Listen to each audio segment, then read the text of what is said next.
Feasting and fasting is what we're going to be talking about today on Wednesday Wisdom. And really, again, God has provided such a timely subject for us to discuss. So with it being Lent, a lot of people practice fasting in anticipation of Easter. So it's a great time to talk through these practices maybe. And here in Luke 5:33, we're getting into a section here in Luke where I've noticed the recurring theme is just about the Pharisees. Maybe going after Jesus, you might say, with breaking their religious practices, traditions, rules, however you might want to frame that. And I think, again, with it being this time of year, this is a perfect time to discuss this. Feasting and fasting. Here they're getting in trouble because Jesus's followers are always, it says they're always eating and drinking, where other people's followers, including the Pharisees, are fasting and praying. So why do we fast? That's where I want to start with. What is fasting all about? First off, if you're fasting just because it's Lent and that's what we do, wrong answer. That is pure religion that you're doing it. Why? I don't know. The reason to fast is because our bodies, our physical part of us, get hungry, right? And hunger is something that we can really understand.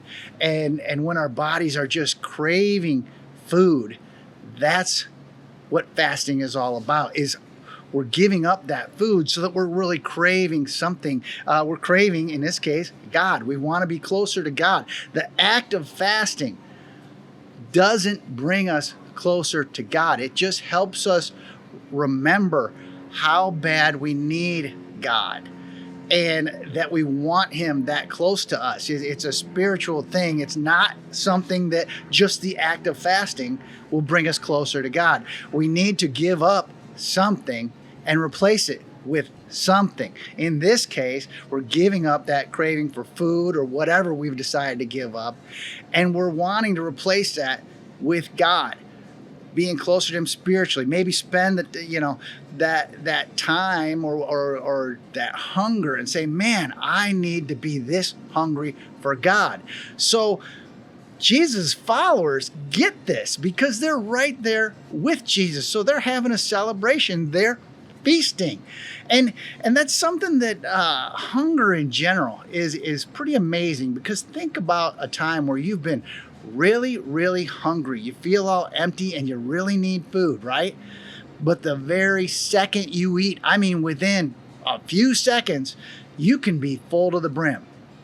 And that's the spiritual experience we're looking for when we practice that discipline of fasting, is we're taking that hunger for God and seeking Him and looking to be full or feasting on Him, His Word, whatever that looks like, just to be totally full of that relationship with God. And again, like I said, we're getting into this section where we're going to be outlining these little, tit for tat, you might call it, between Jesus and His followers and the Pharisees. And as I said a bunch of times before, anytime we're talking about the Pharisees, it's a great time for learning, because we all tend to act like the Pharisees in our life every day. So, as we're digging in here, that's the point I wanted to really focus around, is what is the reason, what is the motivation for fasting, and how are you carrying it out? Where's your heart in all that? We should have an extreme